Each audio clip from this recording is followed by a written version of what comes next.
What's up, everybody? I'm here with Lauren Jefferson. She's an owner, a small business owner, and a copywriter. She's based in Houston, Texas, and I'm so excited to have her on the show today. We are going to get into what people are doing in terms of copywriting, what the trends are, how AI affects everything else. So, Lauren, thank you so much for being here today. Yeah, excited to be here. Just so people know, can you give us a quick career arc? Who you are, what's the name of your company, and how you got started? Yeah, so Lauren Jefferson, I'm the co-founder and CEO of Focus Copy. We are a copy strategist firm. We really help service providers or marketing agencies eliminate what I call like the number one revenue drain or even profit killer, and that's your messaging.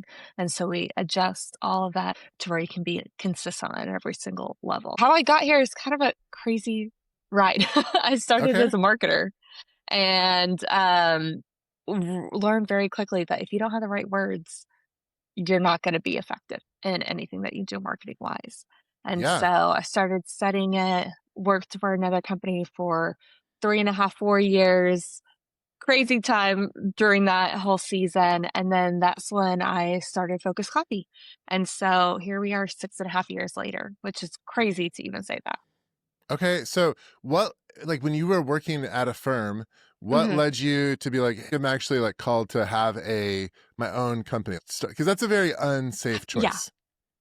It is. So I actually got my degree in entrepreneurship. So I always wanted to be an entrepreneur. So that was kind of the main driver. And I worked for my professor and then as an intern and then became his director of marketing. And then 6 months into my director of marketing after I graduated from college, he unexpectedly had a heart attack and passed away. Oh no, And that's yeah. tragic. Yeah. So I was holding the company afloat because there's only 3 people internally. And so somehow, by the grace of God, I kept the company afloat for about 5, 6 months until we were able to find a buyer. But I got to a point where I wanted to work for an entrepreneur that could mentor me and kind of teach me the ropes and all of that. About a year and a half into that, I started getting this little voice in the back of my head, hey, you need to quit. Didn't know what was going on. And then one day in the middle of July that year, my dad actually sent me the business plan for Focus Copy. I looked at the business plan. I'm like, I've already been doing copywriting, marketing, sales, all of that good stuff for the past 4 years or so. Let's do it. So Yeah. within 20 days, we launched the company, and within a week, we had our first client. It started as a drive to be an entrepreneur, but then copywriting just, if you don't know how to communicate, if you don't know how to message, you can't grow a business. So, I'm kind of coming from a video production standpoint. yeah. What can you just like kind of define copywriting and where it might show up in the life of business? Like where do we see it? Like what does that really mean? Yeah. So it's expanded over the past couple of years, which I think is amazing. So originally copywriting was kind of that front end sales. It's trying to persuade a target audience to make a buying decision. Now it's expanded or at least the way I view copywriting, I've Hmm. expanded it to complete marketing and sales messaging. Okay. So there's going to be different stages of the client journey, and you need to be able to communicate at those different stages from generating leads and awareness and getting them to consider you to actually converting you to the whole back half of the client journey to where you're convincing them, hey, you made a great buying decision, stick with us. Yeah, Words show up everywhere that's true. in your video, in your graphics, in your landing pages, emails, even your sales scripts, all of that. Okay. And so, um, what are clients hiring you to do in 2026? Like, Yeah, so it's been a fun adventure with AI. So we've actually, over the last 6, 12 months, we've actually been looking at, okay, AI isn't going anywhere. hmm, It's a great tool if you know how to use it. yeah, And I had this thought driving this morning that AI is kind of like the Canva of graphic design. So when Canva came out, everybody's like, oh, I can be a graphic designer. sure. But you still have a level of like really great design and very terrible design on the same platform. And Yeah. so AI's kind of brought everybody up to level playing field, but then it's how do you go from there? And so right now what we're doing is we're building a lot of strategy and looking at the full client journey. So where are you leaking revenue?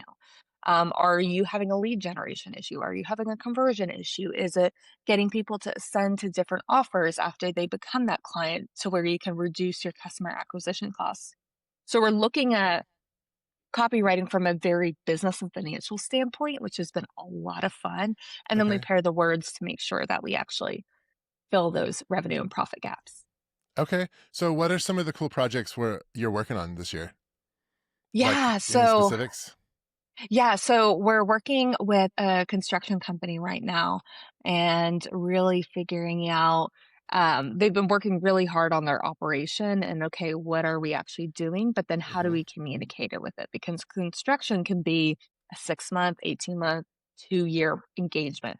So, Yeah. how do you get people to continue on that journey and to reiterate, hey, you've made a great buying decision? Go ahead and pass me referrals before we get to the finish line. So their internal marketing team is going, hey, we can write to a certain extent, but then they're coming to you and being like, where are all the different ways that are like for our buyers, our customers, where are they getting confused or where are they feeling kind of like left out? And what can we Yeah. do words wise to send to them to reassure them that like, hey, you should feel comfortable. Is Yeah. that a good? Absolutely. Yeah. Yeah, it's kind of it's weird. It's less about persuasion, which copywriting was originally like strictly we're persuading you, to Yeah. more of we need to build trust, we need to build conviction, we need to reduce uncertainty, we need to get rid of any type of buyer's remorse. We need to reaffirm, hey, you've made a great decision. And so it's kind of this really weird arc, but it's a fun place to play in, especially with AI kind of just popping out so much stuff. Um, And we're so looking at more outcomes, more personality, do that you type of thing. use AI in your business? Oh yeah. I think you Okay. have to at this point in a- time. And so, Um, yeah, like what are you doing? Where does the like writing that you're doing go? And then how are you using AI as a tool? Yeah, so a lot of it is using it as another brain. And so, hey, I have this idea where the gaps, or hey, here's kind of the marketing message. If you're this target audience, what objections would you have to this? And so it's Hmm. kind of using it as a live feedback type thing, but I do not use it for, full writing and I'm just editing AI copy.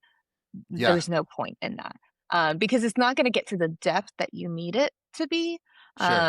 So it's kind of, I look at AI as an unpaid intern. So you have to train it, first of all, but then as you train it, like, it's not at the level that you want it to be unless you continue to use it or train it, that type of thing. Are you using all the different models or do you focus in on one specific one? What is your use of those tools? Yeah. My go-to for anything copy related support is Claude.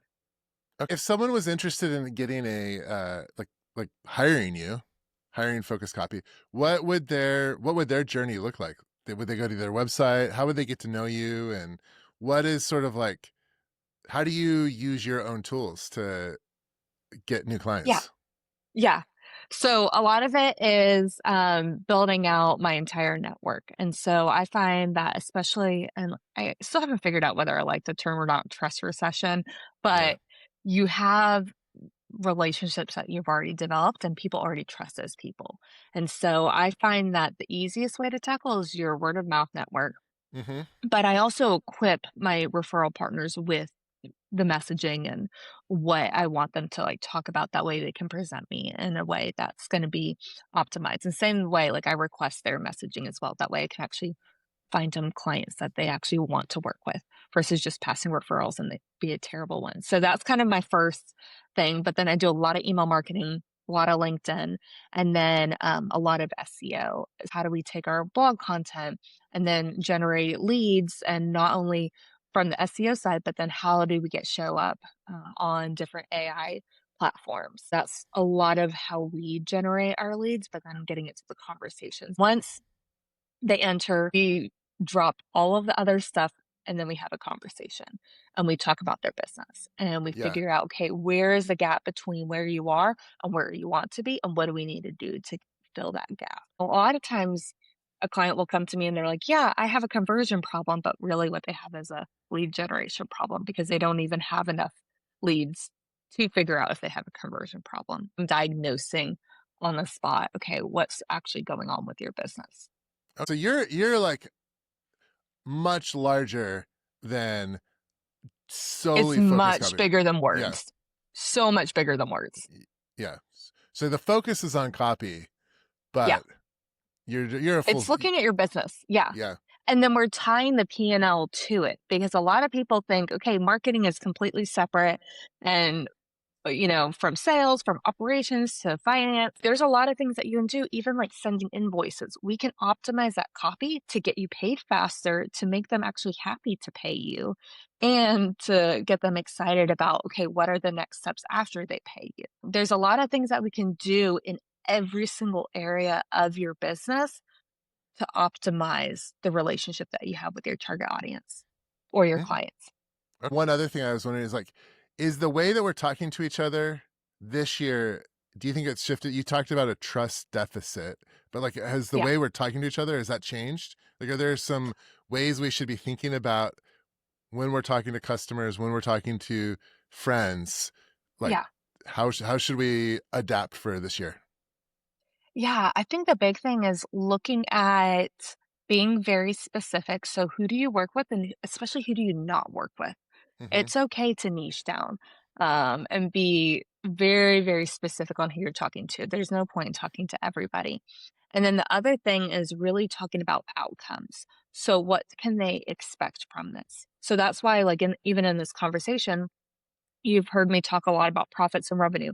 How the heck does that respond to or relate to copywriting? And Yeah. that's because that's the language that my clients speak in. So I need to figure out, okay, how do we convert messaging and copywriting into a financial thing? Because numbers are very tangible, very easy mechanism to track. Okay, what's actually working, what's not working, where's our pain point, where's our gap in our business. And so pretty successful. Are you like really looking forward to this year? It's an exciting time. It's a really exciting time. We're getting very targeted, very um, narrowed in who we want to work with. And that's been a lot of fun too, because, over 6.5 years, you start a business and you're just willing to take any type of business. And we've learned a lot of lessons. We've had a couple burns that have Hmm. really hurt in the past. And so as you learn through that, it's like, okay, this is who we really work well with. And so now it's getting into, we don't even want to waste time with Yeah. anybody that's not even qualified. And so we're even working on, okay, how can we disqualify as many people as possible? So, from an outside perspective, that may look like discovery call bookings are down, but if we get, if we're able to send proposal to every single discovery call that we send because they're a great fit, and then so we get 80% close rate out of that, we're in a lot better shape than booking 20 discovery calls or whatever that is. My experience has been it's hard for me when I have clients that don't have good copy Yeah. to like a lot of times I'll be like, "Hey, I actually know someone because I've known you for a while." Yeah. And I try and get them to call you. And I feel like internal marketing teams are just like this is a step beyond where we want to go. Like we'll hire a graphic Yeah. designer, but we won't hire a copywriter. And I'm always Yeah. like, that's such a weird choice." Yeah. That's when I start asking questions.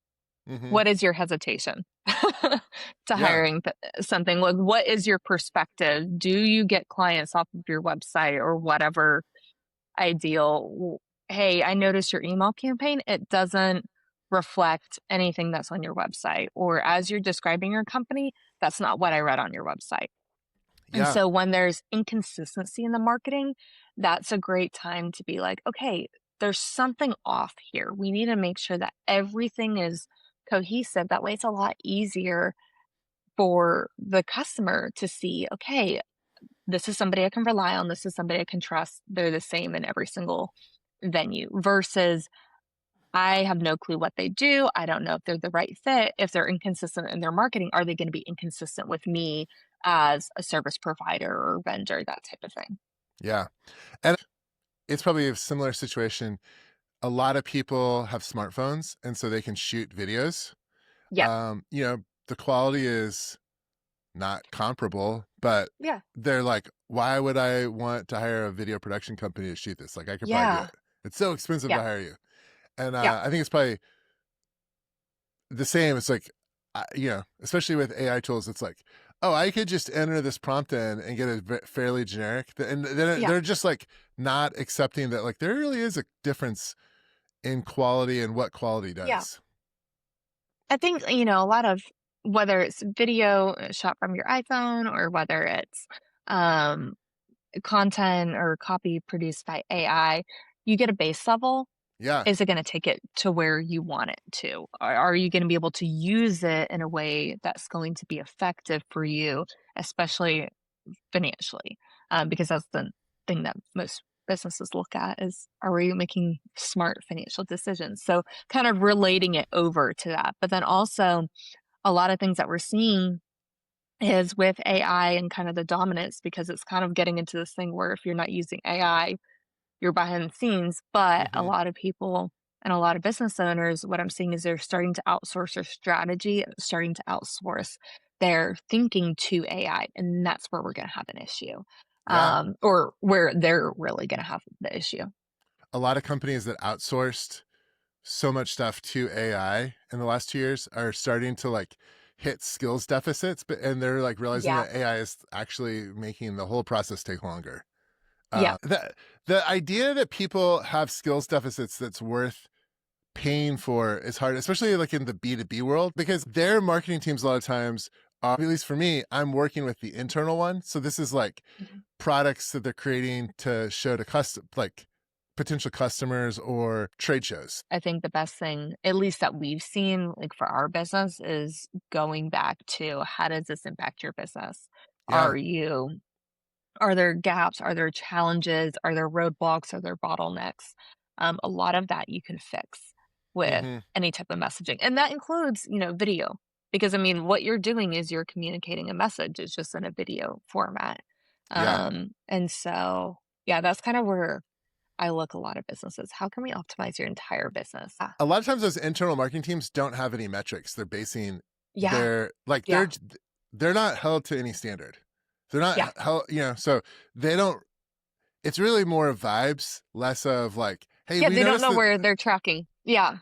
Yeah. That's something that we've seen, and that's actually something that we're working on in Q1 is what metrics do we actually need from our clients, and how do we actually track that success?